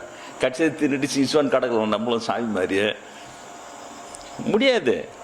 ஏன் ஒரு நாள் தாக்கு பிடிச்சா அதிகம், அதுக்கப்புறம் வேற ஏதோ இந்த கடமை வரைக்கும் செஞ்சு முடிச்சிடலாம். அது அந்த கடமை வரைக்கும் செஞ்சிடலாம். குடும்பஸ்தங்களை கூட இளைஞர்களை கூட எடுத்துக்கலாம். சும்மா கிடக்கிற இளைஞர்களை தர்திலே இருக்கிறதால கூட முடிய மாட்டேங்குது. ஏன்னா அது போய் பக்கத்து வீட்டில் போய் ஒரு நாள் வம்பு அடிச்சுட்டு வரலாம், அந்த கதை ஊர் கதையெல்லாம் பேசிட்டு வரலான்னு தான் போகுது. அதுக்கு தவிர கடைகளெல்லாம் எவ்வளோ உருப்படாதுங்க நிறைய இருக்குதுங்க. அதுங்க உடனே சிவிஸ்வான் ஒரு நாள் பூரா கடகலாம் சாமி வருஷமாக சொல்கிறாரு, நம்மளும் அதே மாதிரி இருந்து பார்க்கலான்டா. ஒரு 2 வருஷம் 3 வருஷம் சிவிஸ்வான் கடகலாம் இருக்கிறத தின்னுட்டு எதுங்களும் இருக்க மாட்டேங்க. அப்போ தான் புரிஞ்சுது, ஆஹா குருநாதர் சொன்னது கரெக்டு தான், உன்னால் முடியுண்டா இது எல்லாரால முடியாதுன்னார். அப்போ தான் எனக்கு ஆச்சரியம். அப்போ தான் திரும்பி பார்த்தேன், உலகத்தை திரும்பி பார்த்தா உலகம் வேறையாக தான் இருக்குது. உலகத்தினோட மனநிலை உண்மையிலே வித்தியாசமாக தான் இருக்குது. நம்ம மனநிலை வேறையாக தான் இருக்கிறது. அவரால் இதெல்லாம் முடியல. அதனால் இருந்தாலும் அதுக்காக அப்படியே விட்டுற முடியுமா இல்லையா? அதனால் ரொம்ப அடிங்க. அதுதான் சொல்கிறார், மனம் அந்த இறைவன்பால் ஒருமுகப்படவில்லை என்றாலும் திரும்ப திரும்ப முயற்சி செய்து பழகு. கிருஷ்ணர் அதுதான் சொல்கிறார், பல முறை பழகி முயற்சி செய். அதுவும் முடியாது போனால் குறைந்தபட்சம் என் சம்பந்தமான காரியங்களை உன்னை ஈடுபடுத்திக்கொள். ஒரு தியானம் வரல, உட்காந்து வசி பண்ணி பார்த்துட்டோம், ராமநாமம் ராம பஜனம் பண்ணி பார்த்துட்டோம், அதை தியானம் ஜோதி தியானம் கூட சொல்லி கொடுத்தேன் உங்களுக்கு, 6 ஆதாரம் இதெல்லாம் சொல்லி கொடுத்தேன். ஒரு மண்ணும் வரல, என்ன பண்ணாலும் இதுதான் வருது இல்லையா? நம்ம வச்சுக்கிறதே 2 500 ரூபா தான். அதை மாற்றாத வச்சுக்கிறான் சார் ஒருத்தன். அது 31ஆம் தேதி மாற்றிக்கலாம். அது நைன்னு அது மனசில் அவனுக்கு இருந்துக்கினே இருக்கணும். அதில் ஒரு டேஸ்ட். நம்ம இன்னும் 500 வச்சுக்கிறோம், நம்ம இன்னும் 500 மாற்றாத வச்சு. அப்போ சொல்கிறார், இப்படி நீ பழகி முயற்சி செய்து பார் பல முறை. ஒரு வேளை உன்னால் அது முடியாது போனால் என் சம்பந்தமான காரியங்களை உன்னை ஈடுபடுத்திகள். அது சில இப்போ ஆசிரமம் வரீங்க பார்க்குறேன் நான் இல்லையா? ஒரு 50-100 பெண்கள் இருந்தால் கூட ஒரு 50-100 தொடப்பம் இருக்குது. இங்கே வந்தோன்னா எல்லாரும் ஆளுக்கு ஒரு தொடப்பம் எடுத்து போயிருக்கிறாங்க ஆசிரமத்தை. சரி இறை காரியம் சத்காரியத்தில் நம்ம ஈடுபட்டுக்கணும். ஒருத்தவங்க பெருகிறாங்க, ஒருத்தவங்க கழுவி விடுறாங்க, ஒருத்தவங்க குப்பையெல்லாம் எடுத்து கொட்டுறாங்க. அவ்வளோ வேலை நடக்குது. இந்த பக்கம் ஆண்களை பார்த்தா கடன்னு வராங்க.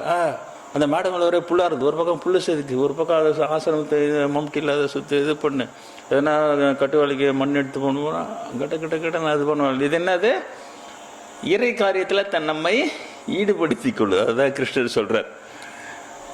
உன்னால் தியானம் பழகி இப்படி முடியவில்லை என்றால் என் சம்பந்தமான காரியங்களில் உன்னை ஈடுபடுத்திக்கொள் அப்படின்ட்டு சொல்கிறார். அப்போ நம்மளால இருப்போம், அதுவும் முடியலன்னா எல்லாம் கேட்குறேன். கிருஷ்ணர் பேர் அவ்வளோ தெரிஞ்சு வச்சுரு. அதுவும் முடியலன்னா என்னையே எண்ணி செயல்களின் பலன்களை துறந்து விடு சொன்னார். அப்போ விஷயம் சொல்றார். அப்போ நீ அதுவும் முடியல, என்னால் திரும்ப பழகி ஒருமுகப்பட்ட நினைவு தியானத்துக்கும் கிருஷ்ணா கொண்டு வர முடியல. அப்புறம் ஏதோ வந்தோமா, ஏதோ ஒரு கிரீன் டீ போட்டு கொடுத்தாங்களா, முன்ன பால் போட்டு கொடுப்பாங்க, இப்போ ஏதோ கிரீன் டீன்னு கொடுக்குறாங்க. அதை குடிச்சுமா ஒரு பக்கம் உட்காந்து அப்படி அழைச்சிட்டேன். அப்புறம் அது என்னாச்சான் இது என்னாச்சான் பேசிட்டு சாமி வந்தோமா, ஒரு கதை கேட்டு அப்படி போகணுமா, இப்படி தான் இருக்க முடியுது. எங்களால் என்ன பண்ண சொல்கிறேன், எங்களால் சத்காரியத்தில் எங்களால் ஈடுபடுத்திக்கொள்ள முடியல. அப்போ சொல்கிறார், அப்படி முடியவில்லை என்றால் பலன்களின் செயல்களின் பலன்களை துறக்க கற்றுக்கொள்னு சொல்ல. அது ரொம்ப பெரிய விஷயம். எது செய்தாலும் கிருஷ்ணார்ப்பணம் அப்படின்ட்டு விட்டுறது. அந்த ஒரு ஒரு பரீட்சை எழுதுகிறோம், ஒரு பாஸ் ஆன உடனே நம்ம பாஸ் பண்ணதில்லை, இது அந்த பாஸ் பண்ண அந்த பலனை இறைவனுக்கே சமர்ப்பணம் அப்படின்னு விட்டுறது. அப்புறம் எது செய்தாலும் அதனுடைய பலன் எது வந்தாலும் அது இறைவனுக்கே சமர்ப்பணம்னு, அப்படி எனக்கு அந்த செயல்களின் பலன்களை இறைவனுக்கு அர்ப்பணிக்க தெரிந்து கொள். அது ஏன் மறைமுகமாக என்ன இருக்குது, நான் ஜெயிச்சேன் நான் தோத்தன்றது இல்லாத போயிடுது அந்த இடத்துல. அந்த நான் என்ற அகந்தை அங்கே தானாக ஒழியுது. அதனால தான் அது உபாயமாக சொல்கிற, இது உன்னால் முடியும். ஏதோ ஒன்று செய்தான் செய்வேன், நீ எதுவுமே செய்யாமல் இருக்க முடியாது. ஆனால் அப்படி செய்யும் பொழுது அந்த செயல்களுக்கான பலன்கள் உனக்கு சேரும் பொழுது அதை நான் ஜெயிச்சேன்னு சந்தோஷப்படாத, நான் தோத்துட்டேன்னு துக்கப்படாத, அந்த பலன்களை எனக்கு அர்ப்பணித்து விடு. எதுவாக இருந்தாலும் இறைவன் செயல். சில பேர் இருப்பாங்களே, எதுவாக இருந்தாலும் கிருஷ்ணருடைய செயல், எதுவாக இருந்தாலும் இறைவன் செயல் அப்படின்னு சொல்லிட்டு அவர் சொல்கிறார்.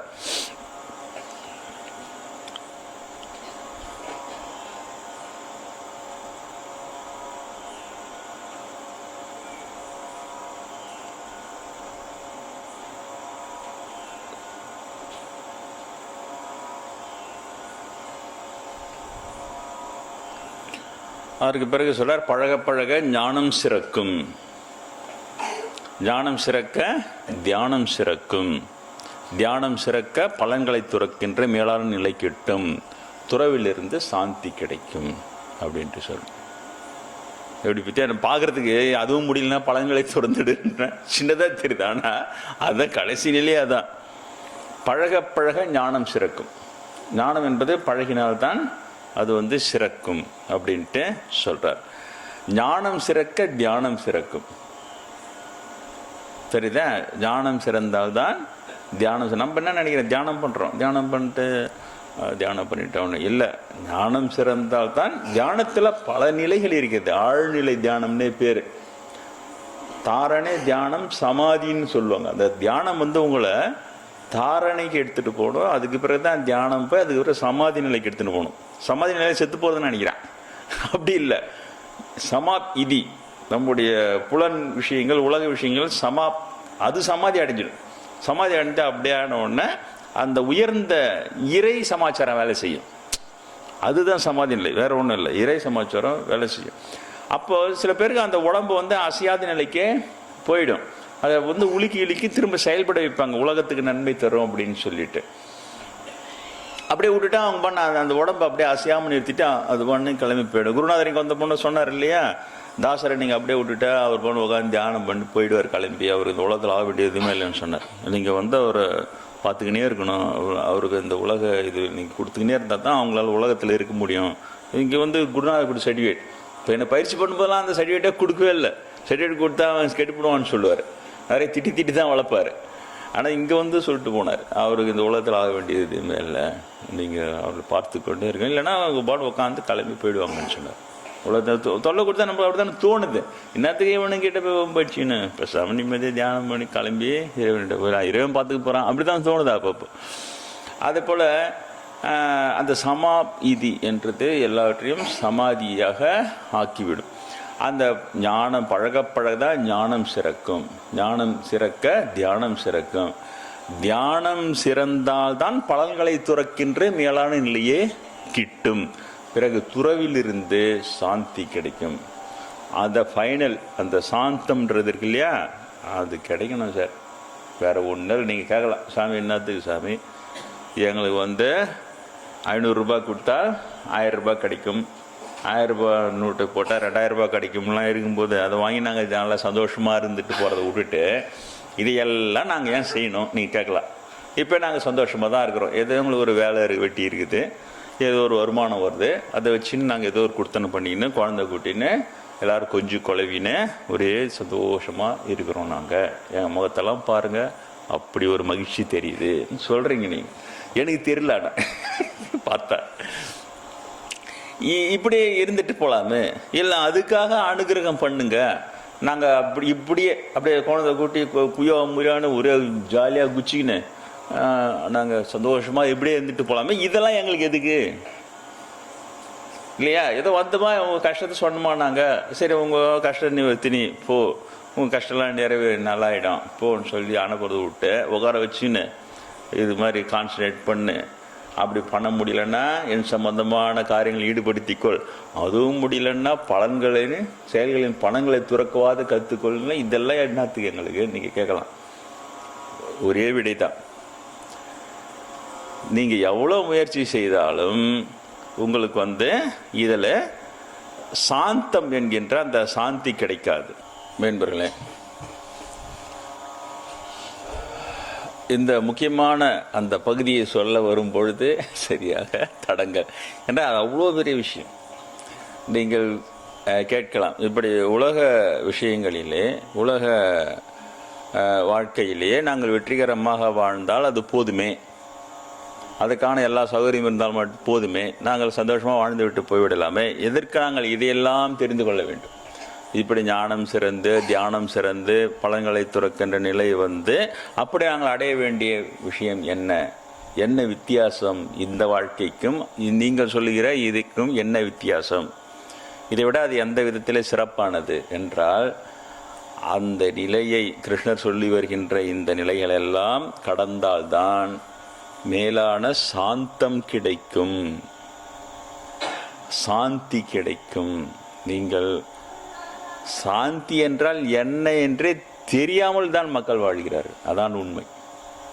உண்மையிலேயே அதனால்தான் மேலான சாந்தி என்று சொல்கிறார். ஏதாவது ஒரு பிரச்சனை தீர்ந்தவுடன் உங்கள் உள்ளம் ஒரு நிம்மதி அடைகிறது அல்லவா? அப்பா கடன் கொடுத்தேன் செத்தாண்டா, வேறு யாருக்கும் தெரியவும் தெரியாது, இது நம்ம கொஞ்சம் நிம்மதியாக இருக்கலாம். அது ஒரு சின்னோடி நிம்மதி. இல்லை ஒரு சினிமாவுக்கு நீங்கள் அந்த நுழைவுச்சீட்டு வாங்குவதற்கு நிற்கிறீர்கள், அடித்து பிடித்து கொண்டு கிடைக்குமோ கிடைக்காத, கிடைக்குமோ கிடைக்காது, கிடைக்குமோ கிடையாது, கிட்ட போயினே இருக்குது. அது கையை நீட்டும் போது பட்டுன்னு முட்டாலும் போச்சு. அது கடிச்ச உடனே 4 மணி நேரம் நின்று நம்ம அதை வாங்கின சந்தோஷம் இருக்குது. அது ஒரு தனி ஒரு நிம்மதி. அதே பிறகு படிக்கிற மாணவர்களுக்கு இல்லையா, தேர்வு முடிவுகள் வரும் பொழுது ஒரு நிம்மதி. இது எல்லாமே நிம்மதி தான். ஆனாலும் இதையெல்லாம் தாண்டி மேலான சாந்தம் என்ற ஒரு நிலை இருக்கிறது. இதை ஒரு முறை கூட மக்கள் அனுபவித்ததில்லை. இந்த மேலான சாந்தி என்று கிருஷ்ணர் இங்கு குறிப்பிடுகின்ற இந்த சாந்த நிலையை ஒரு முறை கூட மக்கள் அனுபவித்ததில்லை. இதுதான் உண்மை. ஆனால் அதுதான் இதில் லாபம். அந்த சாந்தம் கிடைத்து விட்டால் நீங்கள் சொல்லுங்கள், ஒரு நன்றாக சாப்பிட்டு கொண்டே இருக்கிறான், வயிறு நிரம்பி விட்டது, திருப்தி வந்து விட்டது, அதற்கு பேர் சாப்பிடுவானா? திருப்திக்கு வந்து விட்டது. அதே போல தான் வாழ்க்கையில் அனுபவித்து கொண்டு எங்கேயுமே அந்த திருப்தி கிடைக்கவில்லை. அதனால் மேலும் மேலும் அனுபவித்து கொண்டே இருக்கிறான். இதை அனுபவித்து பார்க்கலாம், அதை அனுபவித்து பார்க்கலாம், இது சலித்து விட்டது, அதற்கு பிறகு இதை போட்டு அதை போடு, போய்கொண்டே இருக்கிறது.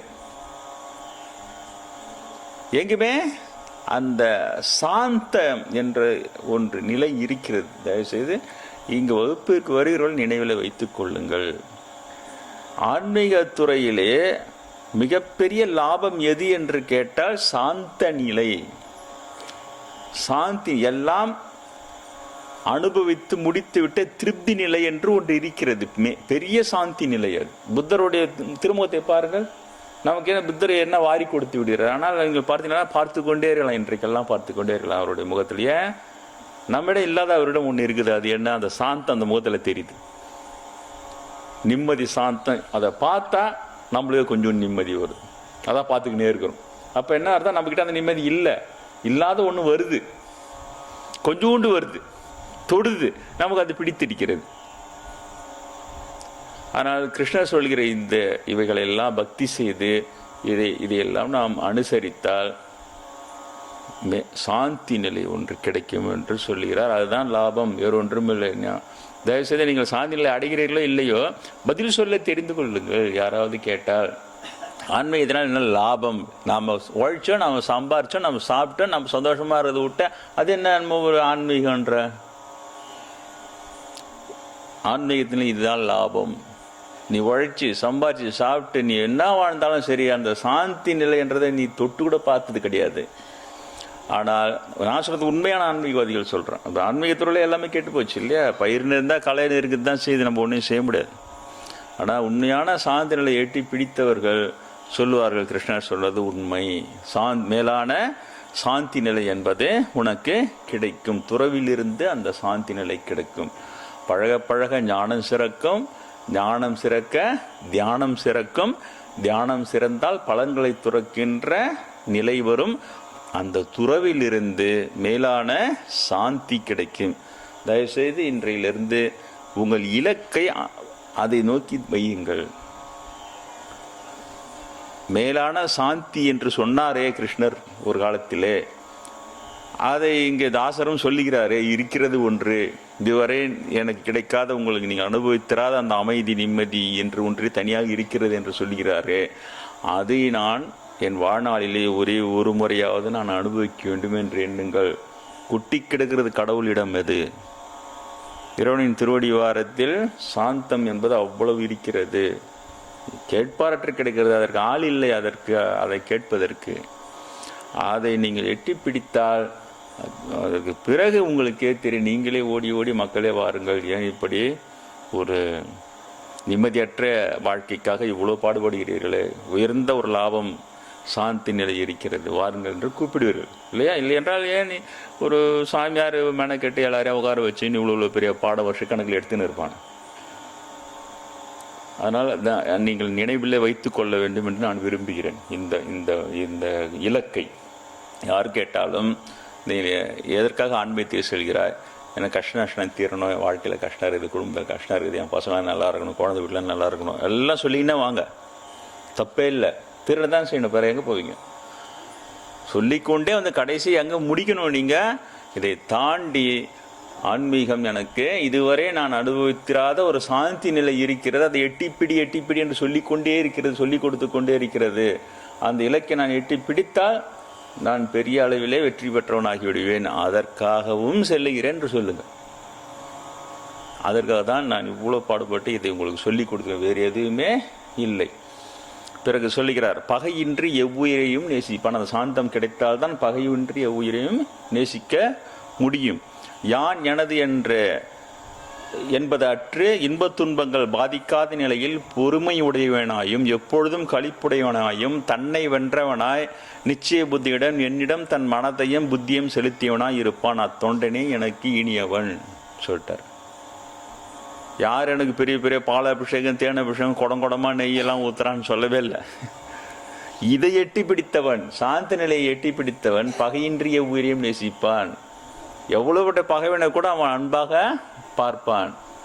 அதை தான் அவர் சொல்கிறார், யான் எனது என்ற செருக்கு அவனிடம் இல்லாமல் இருக்கும், இன்பத் துன்பங்கள் அவனை பாதிக்காத நிலையில் அவன் இருப்பான். கிருஷ்ணர் சொன்னதுக்குள்ள யாரும் சொன்னதே இல்லை. யார் சொன்னாங்க சொல்லுங்க? யார் இவ்வளவு தூரம் அப்படியே பிரிச்சு தாண்டா சும்மா இவனுங்க வர்ண ஆசிரமம் தர்மம் நீங்கன்னு ஜாதி நீங்கன்னு 4 வர்ணங்குது, 4 ஜாதியில் பிறக்கணும், சுதரனாக பிறந்து வைசியனாக பிறந்து சதுரனாக பிறந்து ரோவனாக பிறந்து இதே வீணாகிட்டானுங்க. இந்த மாதிரி வீணாகிட்டானுங்க இந்த கும்பல். எவ்வளோ காலம் 5000 வருஷமாக இருக்குது இந்த தகவல். இன்னைக்கு நான் உட்காந்து 26 நூற்றாண்டில் இங்கே சொன்னால் இப்போ தான் உங்களுக்கிட்டே வந்து சேருது. இப்படி இருக்கலாமா? இது எவ்வளோ ஒரு மோசமான ஒரு நிலை. இது எவ்வளோ தகவல் எவ்வளோ பேர் கொடுத்துருந்தா எத்தனை பேர் பாடுபட்டு அங்கங்கே எவ்வளோ பேர் சாந்த அமைய புத்தனாகவும் பெரிய பெரிய மகானாகவும் உருவாகி போயினே இருந்திருப்பான்.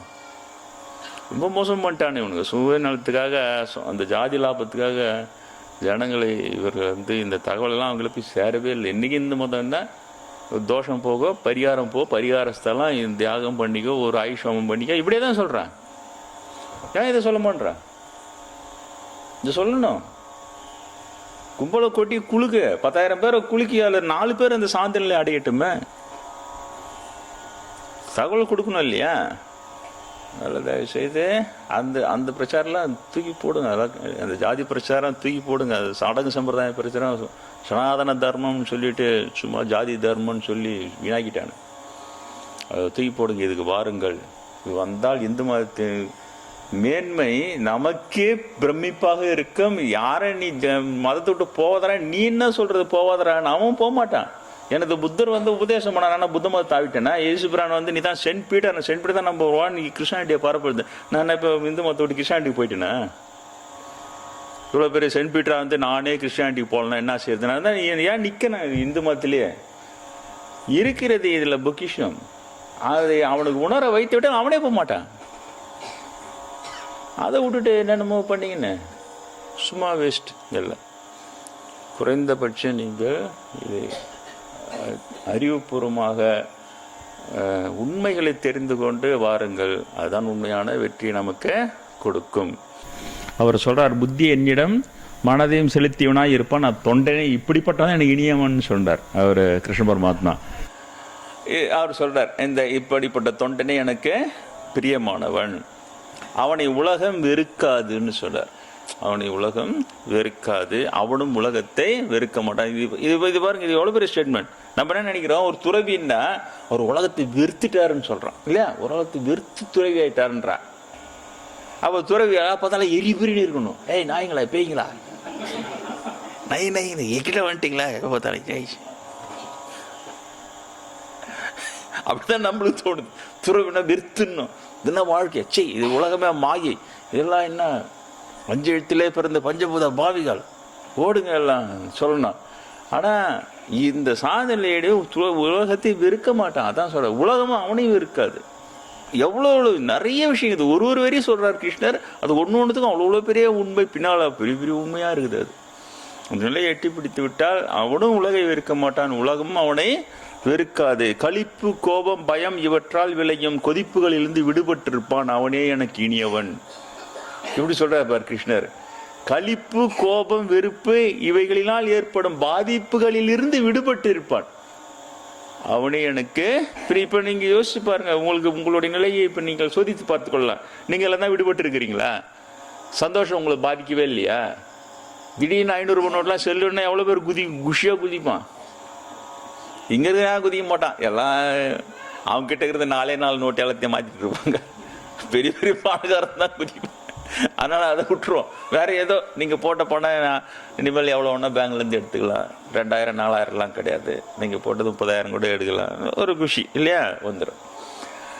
ஏதோ ஒரு களிப்பு வருகிறது. அதேமாதிரி கோபம், தாபம் எல்லாமே உங்களை பாதிக்கிறது. ஆனால் இந்த நிலையை எட்டி பிடித்தவன் இவளிலிருந்தாலும் விடுபட்டு இருப்பான்னு அவனோட நிலையை சொல்கிறாரு பாருங்க கிருஷ்ணர். அதான் அந்த இடத்துல அவனை எப்படி சொல்கிறாரு பாரு. அந்த பக்தன்றவன் இப்படிலாம் இருப்பான்றார். அதான் உண்மை. நம்ம ஒப்பிட்டு பார்த்து கூட நம்ம அப்படிலாம் இல்லை. அப்போ நம்ம இன்னும் அந்த நிலையை எட்டி பிடி நம்ம போக இலக்கை காட்டுகிறார். நம்ம போக வேண்டியது இருக்கிறது, இன்னும் வாழ்க்கையில் இருக்கிறதுன்னு சொல்கிறார். அதனால் நம்ம ரொம்ப பெரிய கிருஷ்ணருக்கு ரொம்ப நன்றி கடன் பட்டுருக்கிறோம். நம்ம இதெல்லாம் அவர் சொல்லாமல் போயிருந்தா யார் நம்மளுக்கெல்லாம் சொல்ல போகிறான்? இவனுங்களாம் ஜாதியே சொல்லுவானுங்க. இவனுக்கு பிராமின் மகான்களே இருந்தால் கூட அதான் சொல்கிறான். மகான்களா இல்லைன்னு சொல்ல, அவனும் அப்படியே ஜாதி சனாதன தர்மம் பண்ணிட்டு போயினே. அதெல்லாம் கிருஷ்ணரை இன்றைக்கும் மறக்க முடியல. இது நடுவில் வந்து இவங்களை இந்த மகான்கள் எல்லாம் கூட எல்லாத்தையும் மறந்து போயிடும். எத்தனை மகான் போன தலைமுறையில் எத்தனை மகான் தான் நமக்கு தெரிய மாட்டேங்குது. ஆனால் 5000 வருஷமாக கிருஷ்ணரை ஏன் நன்றி நினைக்கிறேன்னா அந்த உண்மையை அப்படியே சாலிடாக சொல்கிறாரு பாரு. இவ்வளோ பெரிய உண்மையை. அப்போ அடுத்தடுத்து வர பக்தா அதை எடுத்துன்னு போயினே இருக்கிறான். பொக்கிஷன்டா அதை விடக்கூடாதான்னு சொல்லிட்டு அடுத்த தலைமுறை கொடுத்துட்டு போயினே இருக்கிறான். அவர் சொல்ல இது இருந்தால் விடுபட்டு அந்த அடையாளத்தை சொல்லணும் இல்லையா? அந்த நிலையை எட்டி பிடிப்பான், அந்த நிலையை எட்டி பிடித்தான், இதை போல விடுபட்டு இருப்பான். இதெல்லாம் யார் சொல்றது? சொல்றாரு கிருஷ்ணர் சொல்றாரு. எதனையும் எதிர்பார்க்க மாட்டான், தூய்மையான திறமைசாலியான பற்றற்ற. எதையும் எதிர்பார்க்க மாட்டான், ஆனா திறமைசாலியா இருப்பான்றார் பாரு. திறமை இல்லாத ஒன்றும் இல்லாதவங்க கூட தான் இருக்கும். சிலது டொங்குனேன்னு கிடக்கும். அது மங்கு மாதிரி என்ன இருந்தாலும் அதுக்கு எதுவுமே தெரியாது. அது வேற, இது பார்க்கறது ஒரே மாதிரி இருக்கும்.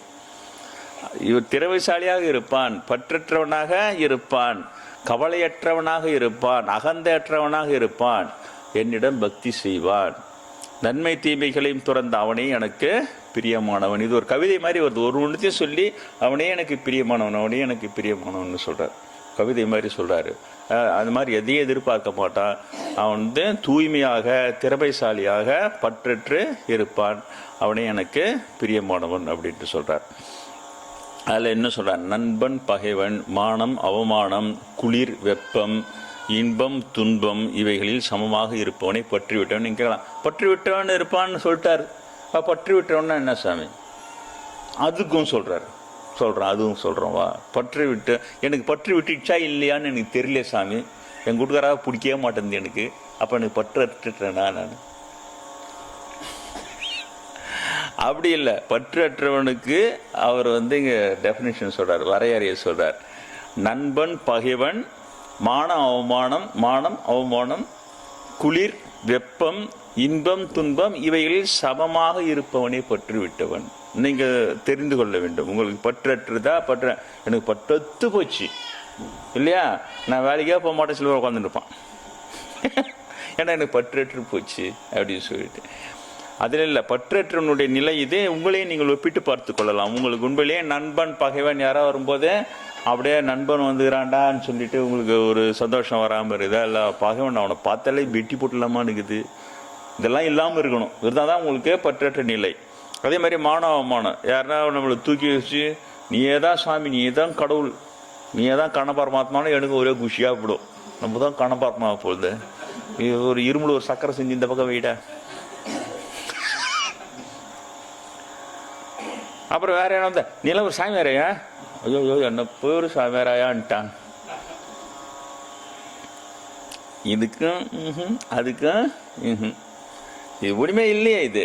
அதனால இதுதான் மானவமானம், வேற ஒன்றும் கிடையாது. அதே போல் குளிர் வெப்பம் அது ஒன்று சேம் இல்லை. சொட்டர் கட்டர்லாம் போட்டுக்க வேண்டியது தான் இருக்குது. இதுக்கே கூட இந்த பக்கம் அடைக்க சொல்லியிருக்கிற பனி காலத்தில் எல்லாரும் குளிரும், இந்த பக்கம் கொஞ்சோண்டு இது பண்ணலாம் அப்படி.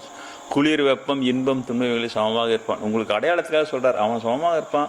உங்களுக்கு ஒருவேளை பற்றற்ற நிலை வந்துட்டால் உங்களுக்கும் இப்படியெல்லாம் நீங்கள் இருப்பீர்கள். புகழ்ச்சி எழுச்சிகளை சமமாக பார்ப்பான், அவன் மௌனமாக இருப்பான்னு சொல்கிறார். புகழ்ச்சி வந்தால் யாருனாக்கு இகழ்ச்சியாக பேசினாலும் மௌனமாக இருந்துருவான். அது ரெண்டுத்துக்குமே அவன் வந்து இப்போ நான் கூட கவிதை எழுதி கொடுத்தேன் குருநாதருக்கு முன்னெல்லாம். பூதளத்தில் என்னை போற்றிலேன் தூற்றிலேன் போதகன் நீ இருக்க, பாமதித்து வரும் பொருளென உள்ள பூமிதித்து இருக்கன்ட்டு எழுதி கொடுத்துருந்தேன். இந்த உலகத்தில் என்ன யாருன்னா போற்றுனா தான் எனக்கு என்ன, தூற்றுனா தான் எனக்கு என்ன, அந்த பா மிதித்து வரும் பொருள் என உள்ள பூ மிதித்து இருக்கும்பொழுது நான் எழுதி கொடுத்தேன். அது குருநாதர் பதில் கவிதை எழுதி கொடுத்தார் எனக்கு. பா மிதித்து வரும் பா வரும் வழி, இதுவே பக்தி வரும் வழின்னு எழுதி கொடுத்திருந்தார். அது எனக்கு ஞாபகத்துக்கு வருது. அந்த புகழ்ச்சி கட்சி இரண்டிலுமே மௌனமாக இருப்பான், கிடைத்ததை கொண்டு மகிழ்ச்சி அடைவான். அந்த இடம் ரொம்ப முக்கியம் சார். இப்போ நான் சொன்னேன் இல்லையா, கிடைத்ததை கொண்டு மகிழ்ச்சி அடையாது. கிடைச்சது அது கிடைக்கலன்றதை வச்சு இன்னைக்கு உலக மக்களை தான் கிடைக்காததையே எப்பவுமே நினைக்கும். ஜனங்க கிடைக்காததையே எப்பவுமே நினச்சிக்கிட்டே இருக்கும். டிவியே இல்லாத காலத்தில் முதல்ல டிவி வந்தோடனே அது டிவி இல்லையேன்னுச்சு. அதுக்கப்புறம் black and TV white colour TV வந்துட்டோன்னா நம்மகிட்ட கலர் டிவியே இல்லை. அப்புறம் கலர் டிவியே கொடுத்துட்டாங்க. அது வரை இப்போ பிளாஸ்மா டிவி இருந்தால் நல்லாயிருக்கும். கிடைக்காதே அப்படியே நினச்சிக்கிட்டே இருக்கும். அவர் சொல்கிறார், கிடைத்ததை கொண்டு மகிழ்ச்சி அடைவான். எது சின்னதாக கிடைச்சா கூட நீங்கள் பார்த்தீங்கன்னா அந்த நிலையில் இருக்கிறவங்களை கொஞ்சம் கொஞ்சம் நீங்கள் பார்க்கும்போது சின்னதாக என்ன செஞ்சால் ரொம்ப சந்தோஷப்படும். அவ்வளோ சந்தோஷப்படும். அவங்களுடைய வெற்றியை அந்த மினிமம் ரெக்குயர்மெண்ட்டில் அவ்வளோ சந்தோஷமாக வாழ்வாங்க அவங்க. அதுதான் அவங்களுடைய வெற்றியை. நீங்கள் இது கூர்மையாக கவனித்து பார்த்தீங்கன்னா அவங்கக்கிட்ட இருக்கிற சாதாரண கொஞ்சோண்டு தான் இருக்கும் விஷயமே, ஆனால் அவங்க சந்தோஷமாக இருப்பாங்க. ஏன் நான் வளர்ந்து வந்து இப்போயாவது ஆசிரமம் இதெல்லாம் இருக்குது. அப்போ ஒன்றுமே இல்லை, அந்த ஒரு ரூமில் உட்காந்துருப்போம் 10 ரூம். வாரம் ஒரு வாட்டி வந்து பார்ப்பாங்க. நம்ம சேட்ஜி கூட வந்து கேட்டாங்க ஒருத்தர், அவரை போய் பார்க்குறீங்களே, அவர் அதுதான் சொன்னார், நம்மக்கிட்ட எல்லாம் இருக்குது, அவர்கிட்ட ஒன்றுமே கிடையாது. இன்றைக்கி சாப்பாடு வாங்கி கொடுத்தது தான் சாப்பிடுவார். ஆனால் நம்மளோட அவர் சந்தோஷமாகறாரு. அதுக்கு தான் அவர் போய் பார்க்குறாரு. நம்மளோட அவர் ஃப்ரெஷ்ஷாகிறார், நம்மளோட சந்தோஷமாக இருக்கிறாரு. நம்ம ஊரே சுற்றுறோம், அவர் அந்த ரூம் விட்டு போகிறது கிடையாது. அதுக்கு தான் அவர் போய் பார்க்குறேன். எதுவுமே இல்லாமலே சந்தோஷமாக இருக்கிறார் ஒருத்தர் அப்படின்னு சொல்லி. உண்மை அது. ஏன் பெரிய பொருள் கிடைக்கும்போது தானாகவே அந்த சந்தோஷம் வந்துடும். பெரிய இன்பத்தில் இருக்கும்பொழுது இது சிறியதாக வேறு ஒன்றும் கிடையாது. அப்போ கிடைத்ததை கொண்டு மகிழ்ச்சி அடைவான். உள்நோக்கமற்றவன், ஒரு மோட்டிவேஷன் சொல்கிறான் இல்லையா, ஒரு உள்நோக்கத்தோட பழகிறது. இவங்ககிட்ட கொஞ்சம் ஃப்ரெண்ட்ஷிப் வச்சுன்னா இவன் எப்படியும் அரசியலில் இருக்கிறான், நம்மளுக்கு என்ன ஒரு ரெக்கமெண்டேஷன் போகணுன்னா இவன் மூலமாக சாதிச்சுக்கலாம். அப்படி தானே ஓட்டே போடுது ஜனங்க. அரசியல்வாதி தான் உள்நோக்கம் இருக்கிறான்ல, மக்களும் உள்நோக்கத்தோடு தான் ஓட்டே போடுறாங்களே தவிர யாரும் ஒன்று இவனோட இது பண்ணால் உலகத்துக்கே நல்ல சிவனு போகிறதே இல்லை. இவன் நம்மளுக்கு தெரிஞ்சவனா இவனுக்கு கையில் போட்டு வச்சுன்னு இவனுக்கு ஆதரவாக நம்ம இருந்தோம்னா நாளைக்கு எதனா ஒரு சர்டிஃபிகேட் வேணும், எதனா ஒரு லோன் சேங்ஷன் பண்ணணும், இவன் மூலமாக நம்ம காரியம் சாதிக்கலாம், வேலைகளை பசங்க வாங்கிக்கொள்ளும். இப்படியே தான் ஒன்று உள்நோக்கத்தோடு தான் இருக்குது. ஆனால் இந்த நிலை பற்றற்ற நிலையில் இருக்கிறவன் உள்நோக்கம் இருக்காதுன்னு சொல்ல. உள்நோக்கமற்றவன் நிலைத்த அறிவுடையவன். அந்த பெரிய அறிவு, அது நிலைத்த அறிவுடையவன், அறிவு நிலையை பெற்றிருப்பான். இத்தகைய பக்தனே எனக்கு பிரியமானவன். திரும்ப கவிதை மாதிரி முடிக்கிறார். இத்தகைய பக்தனே, இவனையே எனக்கு பிரியமானவன், அவனே எனக்கு இந்தியிலையும் இப்படிப்பட்ட பக்தனே எனக்கு பிரியமானவன் சொல்றார். அமிர்தம் போன்ற இந்த தர்மங்களை கடைப்பிடிக்கின்ற பக்தர்களே தனக்கு பிரியமானவர்கள் அப்படின்னு சொல்லிட்டு கிருஷ்ண பரமாத்மா சொல்றார். இந்த பக்தர்கள் எனக்கு அமிர்தம் போன்றவர்கள்னு சொல்றார். இதுதான் பக்தி யோகம். இந்த நிலைகள் உங்களுக்கு புரிந்திருக்கும் என்று நினைக்கிறேன். சரி, அதிகமாக நான் விளக்கம் சொல்லியிருக்கிறேன். இருந்தாலும் எனக்கு உங்களுக்கு விளக்கி சொல்ல முடிகிறது என்ற சந்தோஷம் இருக்கிறது. எனக்கு ஓரளவுக்கு விளக்கி அந்த அதில் இருக்கிற அந்த கருத்தை உங்களுக்கு உங்கள் மனதிற்கு அதை நீங்கள் பிடிக்க வைக்க முடியுது என்று நினைக்கிறேன். என்ன சொல்ல வருகிறார் இதில் கிருஷ்ணர் பக்தி யோகத்தில் என்பதை நான் உங்களுக்கு புரிய வைத்திருக்கிறேன் என்றதாக நான் நினைக்கிறேன். உங்களுக்கு தெரிந்ததுதான், நான்பிராமின் கிருஷ்ணர் நான்பிராமின் அர்ஜுனனுக்கு சொன்ன உபதேசம் இது. நான் பிராமண சுவாமி என்றால் இப்பொழுது அந்த பிராமின் நான் பிராமின் வித்தியாசம் இருக்கிறது. அதையெல்லாம் இல்லைன்னு சொல்லவே முடியாது. அதனால் நான் இதை சொல்ல வேண்டிய அவசியம் இருக்கிறது. நீங்களும் நான் பிராமின் சாமியாக நான் பிராமினான உங்களுக்கு என்னால் முடிந்தவரை இந்த பக்தி யோகத்தை விளக்கியிருக்கிறேன் என்று நினைக்கிறேன். இதை புரிந்து கொண்டு செயல்படுத்தி பலனடையுங்கள்.